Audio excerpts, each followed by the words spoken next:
Mēs jūs uzklausīsim un aizstāvēsim. Lai labākā vieta uz pasaules būtu Latvija.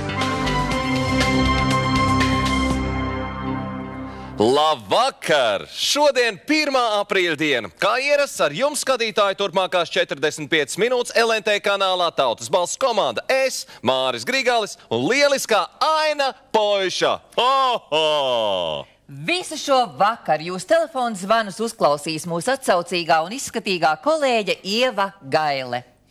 Tautas balss telefona numurs kā vienmēr tas pats - 6777 4444. Ja vēlaties Ievai kaut ko pastāstīt, droši zvaniet mums.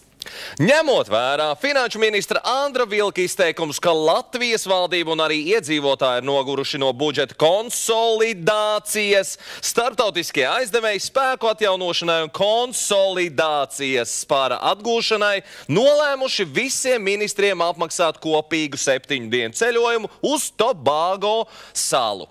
Kā formālais ceļojuma iemesls tiek minēta izbraukuma misijas sēde, taču kļuvis zināms, ka ceļojuma laikā ministriem paredzēta vien relaksējoša laiskošanās pludmalē, netraucēt baudot eksotiskus kokteļus.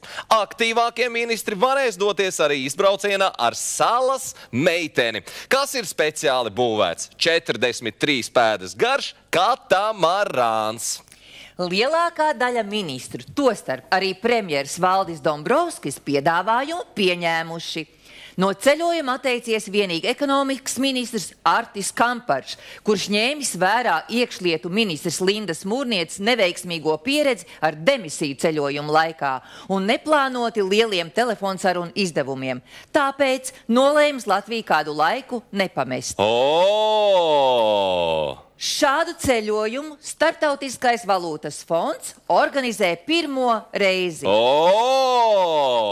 Taču viņi bija pārliecināti, ka pēc augstās un garās ziemas nosauļojušies un atpūtušies ministri spēj strādāt labāk un tēriņi atmaksāsies, palielinot valūtas fonda izredzes kādreiz atgūt savu aizdevuma daļu. Jāpiebilst, ka šī ir 1. aprīļa, jeb tautā sauktās joku dienas ziņa. Bet par ko šodien stāstīsim?